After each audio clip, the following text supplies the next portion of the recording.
saya Yuri. Saya mahasiswa dari Stikes Widya Dharma Husada Tangerang. Di sini saya akan memaparkan materi tentang stroke. Video ini dibuat untuk memenuhi tugas promosi kesehatan. Selamat menyaksikan. Stroke adalah suatu penyakit deposit neurologis akut yang disebabkan oleh gangguan pembuluh darah otak yang terjadi secara mendadak dan menimbulkan gejala dan tanda yang sesuai dengan daerah otak yang terganggu. Di sini ada dua macam stroke. Yang pertama adalah stroke hemorrhagic dan stroke non-hemorrhagic. Di sini ada beberapa faktor resiko seperti penyakit jantung, obesitas, merokok, dan minum minuman yang beralkohol. Sedangkan yang tidak dapat dimodifikasi itu seperti umur, jenis kelamin, ras atau bangsa, genetik. Registrasi stroke yaitu salah satu masalah utama dalam mengetahui insiden stroke adalah tidak tersedianya data yang didukung oleh sistem pencatatan yang baik dan berkesinambungan (registrasi sistem).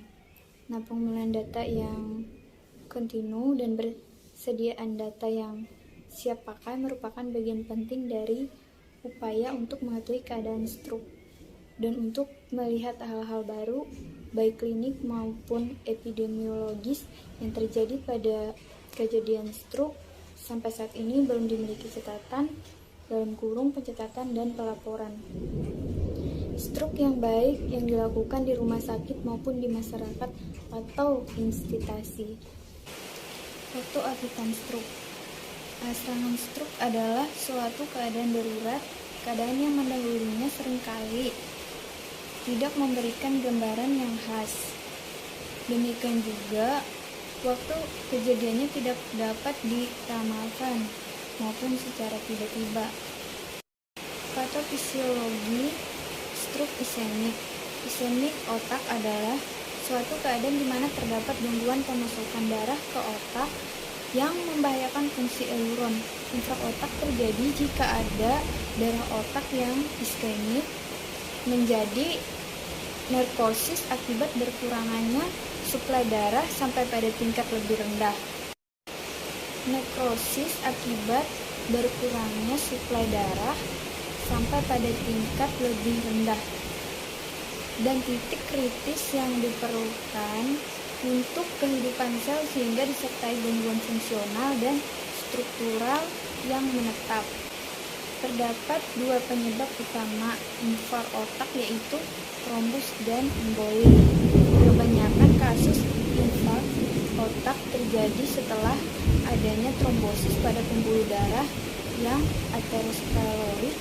Dengan demikian, trombosis menyerang individu-individu yang memiliki satu atau lebih faktor risiko yang memacu terbentuknya aterosklerosis. Nah, sekarang kita memasuki bagian pencegahan. Pencegahan itu ada 4 macam. Yang pertama adalah primordial, primer, sekunder, tersier. Pencegahan primordial yang pertama, promosi kesehatan seperti kampanye. Bahaya rokok terhadap stroke dengan membuat selebaran atau poster. Yang kedua, program pendidikan kesehatan masyarakat dengan memberikan informasi tentang stroke pada media cetak maupun elektronik. Nah, yang kedua, pencegahan primer. Pencegahan primer itu ada 5. Yang pertama, menghindari, mengurangi, mengendalikan, menganjurkan, berolahraga.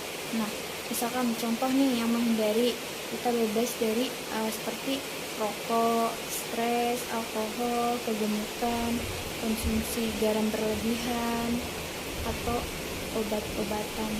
Pencegahan sekunder, modifikasi gaya hidup dan faktor risiko stroke, misalnya mengkonsumsi obat antihipertensi yang sesuai pada penderita hipertensi, mengkonsumsi obat hipoglikemik pada penderita diabetes, diet rendah lemak, dan mengkonsumsi obat antidislipidemia.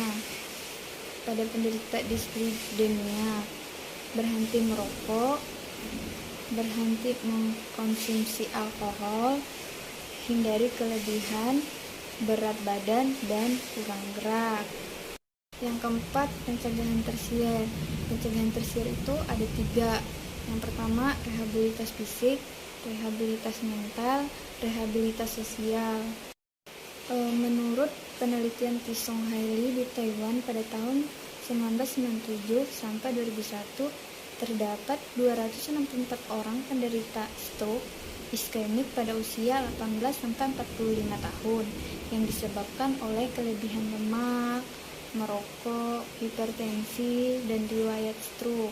Berdasarkan data penderita stroke yang dirawat oleh Pusat Perkembangan dan Penanggulangan Stroke Nasional (P3SN) RSUP Bukit Tinggi pada tahun 2002, terdapat 501 pasien yang terdiri dari usia 20 sampai 30 tahun sebesar 3,59%, usia 30 sampai 50 tahun sebesar 20,76%, usia 51 sampai 70 tahun sebesar 52,69%, dan usia 71 sampai 90 tahun sebesar 22,95%. Sekian hasil presentasi dari saya. Kurang dan lebihnya saya mohon maaf. Semoga video saya ini bermanfaat buat teman-teman yang ada di luar sana. Terima kasih. Wassalamualaikum warahmatullahi wabarakatuh.